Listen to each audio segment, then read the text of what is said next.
Hello, everyone. This is Dasha from Web3 Marketing Podcast. Welcome back. I have someone very special with me today.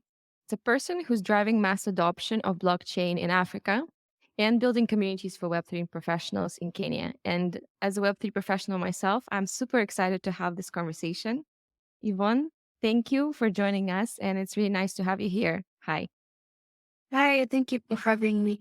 I'm going to be asking you a few questions about your experience with community building, what you're doing for the mass adoption of blockchain in Africa, your personal path into Web3, which is also super interesting. And I really want to start just with a simple thing. Could you please introduce yourself and just share a few facts about yourself with us? I am Yvonne Kagondu. I am from Nairobi, Kenya. I am the co-founder of Kushite ICP Hub East Africa, which is ICP hubs. We have about 20 ICP hubs spread out all over the world, and Kushite is the East African hub. I'm also the founder of Kenya Blockchain Ladies DAO, which focuses on the increase of female participation, especially Kenyan female participation in the Web3 ecosystem, as we believe the Web3 ecosystem offers a lot of opportunities that Kenyan women can benefit and leverage from. Awesome. This is exactly what I'm going to be asking questions about today, definitely about your DAO and about your hub. So you live in Nairobi in Kenya, right? And at some point you discovered Web3. Who were you when it happened? Well, I before Web3, I was a student studying financial economics at the university. And I was very curious to know what is the future of my industry, what is the future of financial economics. So right after I went for a software development bootcamp for about 2 months. And that's when I interacted with the tech community and a lot about blockchain technology because blockchain technology talks a lot about Bitcoin, central banks, the Fed and the likes, and all of that was things that I had learned in my undergrad. And in Kenya, normally in most of Africa, we normally have the challenge of youth unemployment right after university. But I found that there were so many opportunities in the ecosystem that I could leverage on as a financial economics graduate. So I went straight into the industry. I've not really done anything else outside blockchain throughout my whole career life and I focused into it fully. Dived fully into the ecosystem, and it's been 5 years now of just blockchain and cryptocurrencies. It's really awesome. You're brave, you just went straight into the unknown and being from a very kind of traditional background, right, of finances.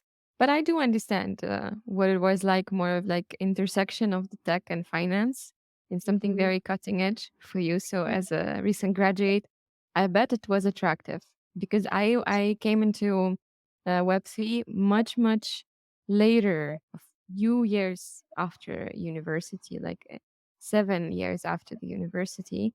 I think if I knew about it way back, I would also be very interested and inspired. So I totally understand how it happened.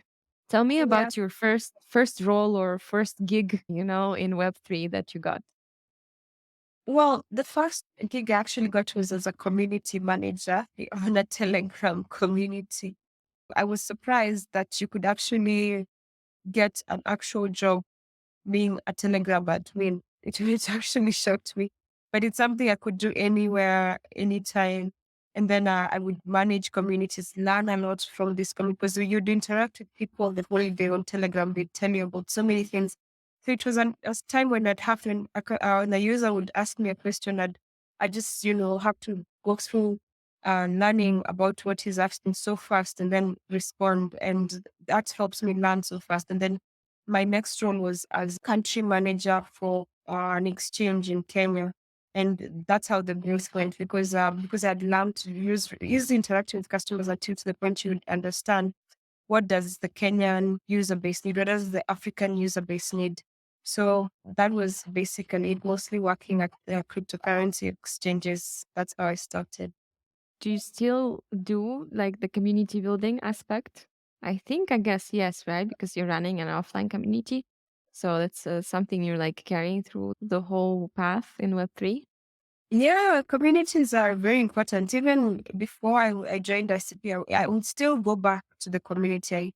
I get into, well, when you do country management or regional management, because East Africa ICP Hub is regional management, you still have to do community building. You still have to interact with the user base. You still have to, in as much as I have a whole team set up for East Africa, but the user is who is most important. Because you see the user is king. So you still have to interact while building the community. That's the only way we can grow. So even before I joined ISP, I was managing, going back to the Telegram, and I'd still go back to it anytime. This episode is supported by Internet Computer, and we want to tell you about their amazing Definity Grant program. We've actually received their community grant ourselves. So if you are a developer, researcher, or educator working on blockchain or AI technology, you can receive this grant too. Definity Grant program can give you up to $100,000 in funding, as well as support and exposure through the ICP ecosystem. You can read more about the grant in the description down below. And if you decide to apply, fill out our form. We will chat with everyone who applies and recommend the best projects to ICP. Don't miss this chance to get funding and join the community of innovators. Could you share a little bit about what's the situation with blockchain in East Africa right now, in Kenya in particular? East Africa, it's really popular in East Africa, in Kenya especially. Just to expand a bit, but in Africa, the leading countries in blockchain and cryptocurrency adoption is Nigeria, Ghana, that's West Africa, then East Africa, Kenya, then South Africa, which is South Africa. So in East Africa, Kenya leads with adoption of blockchain and cryptocurrencies. And the other region, East African countries, the countries like Uganda, Rwanda, Tanzania, Ethiopia, South Sudan, Somalia, Madagascar. So with those countries, with Kenya, it's mostly been about youth adoption. They've been actively seeking opportunities, trading cryptocurrencies, building, becoming blockchain developers, seeking jobs in the industry. But with the other countries, with the East Africa Hub, we've had to actually go and do reach outs in other East African countries. And we found that the government's actually more interested than the people because they see Kenya is growing from the ecosystem. As I mentioned earlier, we have the challenge of lack of youth unemployment in Africa. But they see Kenyan youth are actually pushing themselves to seek opportunities in this region. The government's actually reaching out to Kenyan youths to ask them, can you teach our youths on how to grow in this ecosystem? So with Kenya, the adoption is really high. We trade, we buy Bitcoin. Now, there was a time we were ranked the highest peer-to-peer trading country. Also, we've been ranked the highest Bitcoin maximalist country. So we've been really actively trading cryptocurrencies. And then now the question has been, especially what we've been trying to address as the Kushite Hub. We've been trying to say, yes, we trade. Yes, we are well versed with cryptocurrencies and how they work. But are we building, are we creating the platforms that can solve our problems? We are trading, but we are only using the platforms that come from outside. But now we have the experience, we have the developers. Can we build our own? So that's what we've been doing at Kushite Hub. We've been encouraging and pushing for more development from the market, now the market of cryptocurrency trading in East Africa. Can we build more? That's the overview. What do you do in the hub? What kind of activities do you usually run, or accelerators, or all kinds of events? I also recently saw that you were on TV on the biggest channel in Kenya, which was super exciting. Made a splash on Twitter and among the Yeah. ICP folks. So congrats on that. Tell me, like, what's the strategy there? Well, we have all hubs follow our funnel model. We use the first funnel is evangelism, then education, incubation, and then launching product. Evangelism is now when we talk of marketing, we talk of TV shows, we talk of doing community reach out, community activity, PR, just general marketing. And then education, you come into now the technicalities. We have a course. We have a learn as you earn course on a platform called Darkade. It has really been useful because now people get to make money for learning about ICP. And then we also do hackathons, which is a competitive means of learning because we have more people actively competing to participate and build on ICP. And from the hackathons and the learning, they've now moved. Right now, we've done 8 hackathons. We're doing 3 more this month. And then from that panel, we go into an incubation program, now incubation of what they've learned in the education part of the funnel. Now that's when you come in, we have the top from the hackathons, the top learners, we put them in an incubation program and we match them up with teams, we educate them, we train them with the hope that this year actually we are focusing fully on that with the hope that they'll be able to launch products that can be used in the East African and global ecosystem. Yeah. So we've been doing that. Right now we've been covering the top two funnels and now we're going to the incubation part of the funnel. Yeah. So would you be advising people who will be launching the products after the incubation stage to apply for ICP grants? I guess that's the part of the process as well. Yes, yes, of course. It's part of the when they're launching, we have full ICP support. We have support from the which is one of the beautiful things about the ICP hubs. Yes, we are decentralized, but we get a lot of support from Definity themselves, which has been very key. So far, we are the biggest blockchain developer community in East and Central Africa. And that has been solely because of the plans that Definity set for us, the plans that ICP hubs have been doing, the connection between the other hubs, learning from each other, has really been very instrumental to our success here. That all sounds very inspiring. I am like super happy for you. You know, you're running a super important thing. As a community builder myself, like I find the joy in the successes and achievements of my community members and in their happiness and their joy. So I can feel the energy you're speaking with, and I totally understand where it comes from. The guys in Divinity, they're super cool and they really help a lot. And how much opportunities internet computer is providing as ecosystem is just enormous, really. Maybe more than in any other ecosystem. And do you do all of the stages of the funnel yourself, or you sharing it somehow with your co-founder? Or you overseeing only part of the things? Just curious about how the setup works inside of the hub. I just carry the vision. I have a whole team. I have a very dedicated team. Of course, as the hub lead, you have to take charge and show people how it's done. But I have a whole team of 10 people and we do it all together. And the team constantly increases. So currently, this year, we've just recruited like three other people, and we have a whole ambassador program with about 60 ambassadors who help us and also support. The community is very receptive of us, and people are really excited about ICP in this region. So I don't do it alone, of course, not possible. How did you set up an ambassador program? I'm curious. Could you please tell me about it, how it works? There's, of course, the global ICP ambassador program that's launching soon, but how we were doing it here in Kenya, we had a small ambassador program where we would give opportunities to people who wanted to do more. From our events, we'd have like one or two people from different universities, and we'd tell them, first, if you come, of course, when they come for events, we give them like transport money or some small stipend, and they come for events. And then they learn from us. So the more they attended events, the more they understood how we spoke, what our language was. Then find more of them becoming like MCs and participating more at the events. And then we had some of them actually organizing hackathons themselves. So normally when we were starting out with hackathons, we'd have to manually go to schools or universities or bootcamp institutions and tell them we'd like to partner with you for hackathon. But with currently we just have our ambassadors going to their particular universities and setting up the hackathons, talking to their school, setting everything up, and all we have to do is come. And then we have technical ambassadors who learn the decade, who attend on we have a weekly developer class, they attend on our developer classes. And then now they become the DevRels. We have two internal DevRels, but then we have the technical ambassadors who are now taking charge and they get a stipend for every hackathon they come in to help the hackathon participants. And that way they get to learn, they get to take leadership, they get to earn some money, even if it's not as much, but it helps them because they're students in universities and they grow. It's the easiest way to get into the ecosystem. And in the long run, we hope that they can also apply for grants and they can do community building activities. They can set up their own club in their universities. They can do their own community event and we'll be able to support them. Sounds really great. I Mm. especially like how you're using, this thing about blockchain that it's by default incentivized. So you're, Mhm.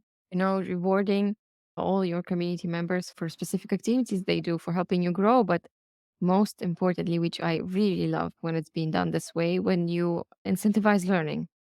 I think Mhm. it's really important.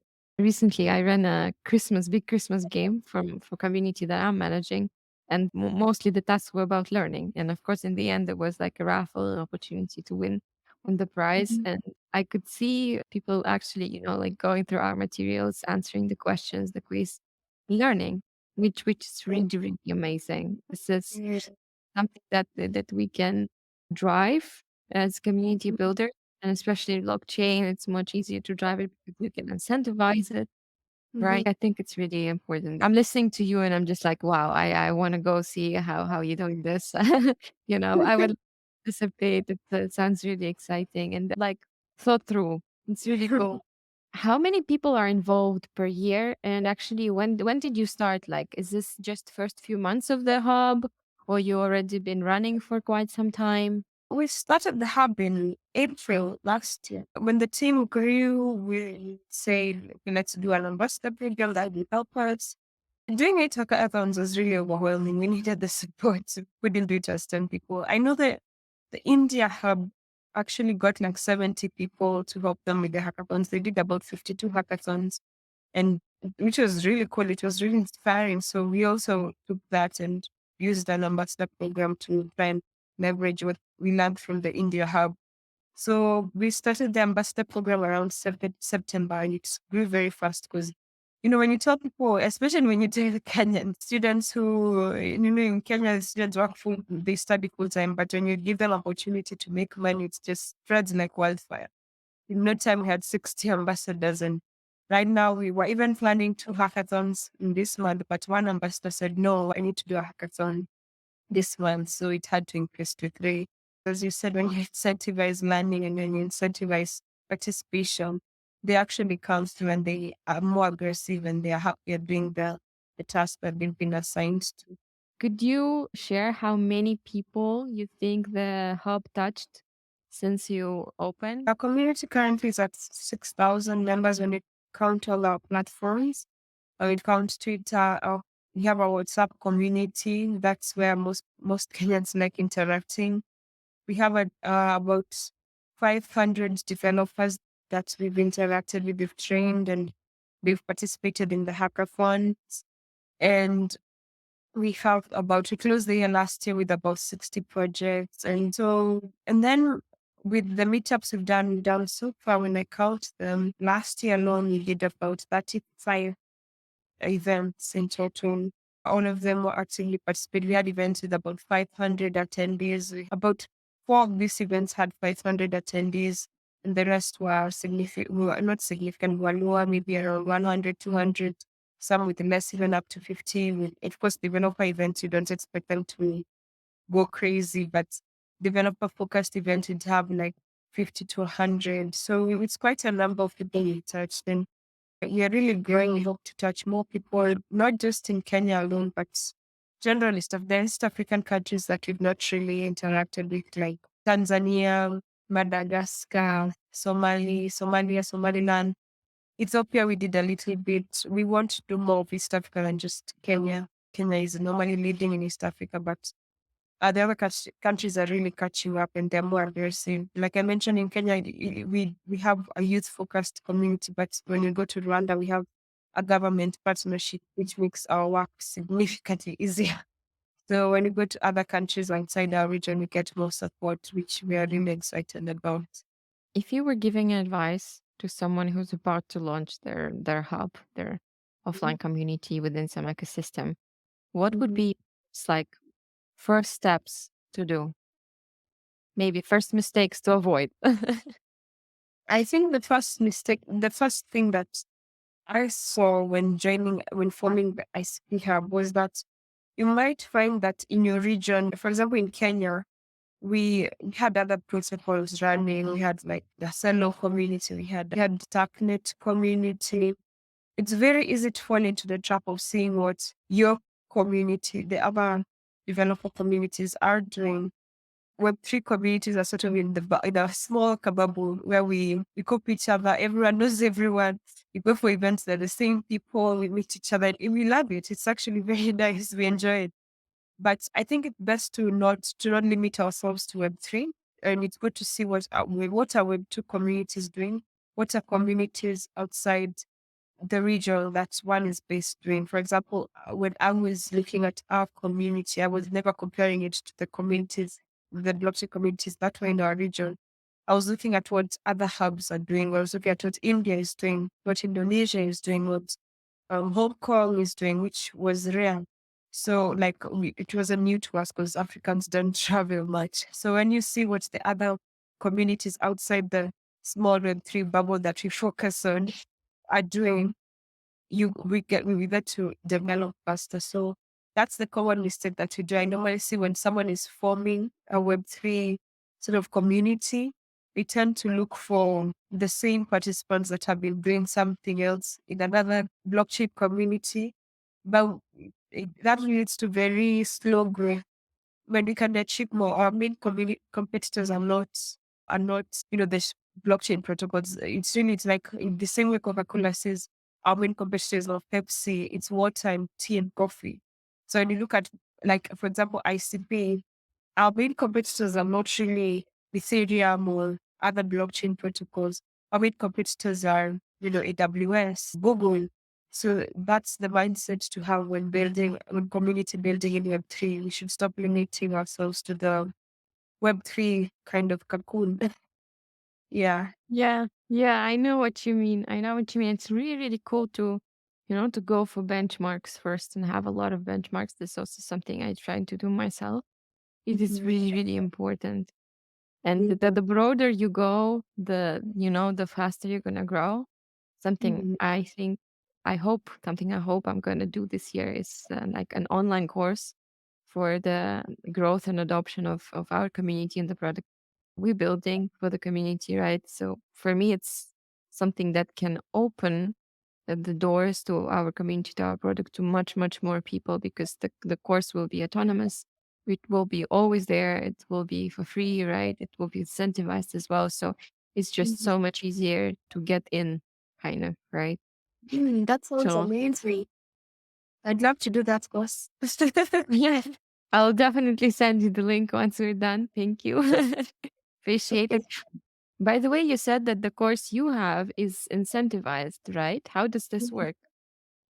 It's not for Kushite Hub. It's a global course, and then like a company called Arcade, and Hmm. it's Arcade DACADE.com, and it's accessible. They actually are co-founders of the German hub, and they put the course up. They got a grant, and they have an incentivized course for us for JavaScript. So we just took, again, just using other hubs and linking each other. We just took their course and use it because once at that time when we were starting, once a user would be able to do the JavaScript course and they'd get 10 ICP. At that time it was, right now it's $16, but at that time it was $4, so they'd work out with $40. And then another time, now they have the Rust course. Look, I think currently the Rust course it started at 20 ICP for course completion. We had encouraged Kenyans to take that one. It made our work significantly easier as opposed to having sessions. Now the sessions that we have weekly would just be a run through of the course to help the participants win now get the money faster. So that's what we use. We just took the what's available to us, what's readily available to us, and it works. That's very resourceful. I like your approach, really. Let's talk a little bit about your DAO because I Mhm. think we've covered it all with ICP Hub and you're doing great. And I am like, cheering for you guys. But I'm really curious. You started a DAO. That's bold. I'm curious, what is it about? What's the plan for the DAO? What's been going on and what's going to happen this year? With the Kenya Blockchain Ladies DAO, I've been running it for like, it started in 2022. It was just, I just noticed when I was working in blockchain and Web3, there are so many opportunities. When you talk of blockchain opportunities, mostly what's talked about is traders and developers. But there's so many sort of spillover roles that come up, like Telegram moderation, community management, community building, marketing, social media management, and the likes. And people don't normally talk about it as much as the others. So I noticed that as I was developing my path in blockchain Web3, there was a lot of such kind of opportunities to the point that I had gotten to a place being an expert in community moderation, community building. At which point I was managing like 4 communities because there was not enough staff. There was not enough people who were still with blockchain, the tertiary roles, spillover roles that were available. So I thought Kenyan women, Kenyans were quite educated because education is compulsory and free. So I thought they were quite educated and they could understand the global ecosystem and they were qualified enough to take on such roles. So, and also, as I mentioned, like in our times, there's a challenge of unemployment, there's a challenge of lack of opportunities. This is like blockchain roles are mostly remote. Like you told me you're in Lebanon, I'm in Kenya. This is very common in blockchain. They just needed to be at home. You know, we have mothers at home who struggle with going to work. So they just needed to be at home with a laptop, and that's all they need to kickstart their career in blockchain. So I tried to create a safe space. I call it Kenya Blockchain Ladies DAO, specifically for Kenyan women, because I wanted it to feel safe, feel at home. We can speak in our local language, speak in our local dialect.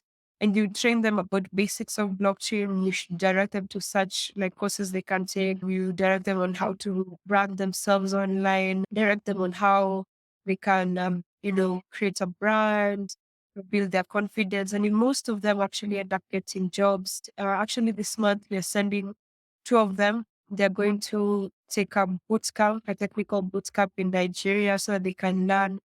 And so far, we've built a community of over 200 Kenyan women who are actively seeking. Some of them have actually gotten jobs. And Kenya right now has been recognized as the country in Africa that has the most female adoption in cryptocurrency and blockchain. And we believe we've achieved it because we were the first female community. Because we didn't really say, focus on trading, focus on development, because those are already known to be male dominated things that the ecosystems. Now, but we say things like, we need HRs in blockchain, we need such and such roles in blockchain, which are known, not that women are not known for trading and development, but you see more women participating in this. And in as much as we want them to do the development and the trading part of it, these roles are still needed. And we need entry level positions. This is how they start. And we find more of them getting into blockchain development because they've learned a bit of it in community management. They learned about it in marketing. So in the long run, you see more participation because 50% of the population is female. You see more participation in these other sectors that have been avoided. Yeah, so that's basically it. Right now, we just come as things, we take opportunities as they come because it's not really a funded community. We rely on donors. It's very decentralized. If a lady comes in and says, I want to, like last year, we had a lady saying what she wants to donate sanitary towels to an orphanage, a female focused orphanage in a part of Kenya. We help her do it. We have one lady this month saying she wants to do a community event specifically for women in blockchain. We support her in it. It's a completely decentralized community. That's why we call it a DAO. Yeah, and ICP has also given us our support, and we're hoping to soon build it officially on the ICP protocol. I think that's definitely the way to go about it. What would be your advice to any lady who wants to join Web3, especially from your region? What would be your advice, like how to start? They can join our DAO. You can reach out to, we have a Twitter page. Our messages are always open. They can reach out to us. We have our website. And the community basically supports you to grow as much as to your full capacity. Other than that, it's good to, participate. We have events, Kushite events. Right now we have 3 hackathons ongoing. We also have an ambassador program, which we really encourage female participation. Just be present, participate in community activities. And then with time, it's like the same funnel. With time, we start broadly. With the time, we normally find yourself also filtering yourself to where you're meant to be, which career path or path is what's best for you. I agree. It's really cool that you're giving such opportunities for people Mhm. in East Africa and Kenya as well. And I really like, I salute you. It's really, really great what you're doing. And the mission is really important. Thank you so much for sharing your experience. It's been such a pleasure to chat with you. Seriously. Yes, thank you so much. And I wish you amazing, amazing results, achievements, and fun, in the communities that you're building this year. Thank you. Thank you so much. Thank you. It was lovely being here. Thanks for listening. If you enjoyed this episode, like and follow us for more. We also have a newsletter and a Telegram channel. Check it out at web3marketingpodcast.co. See you in the next episode.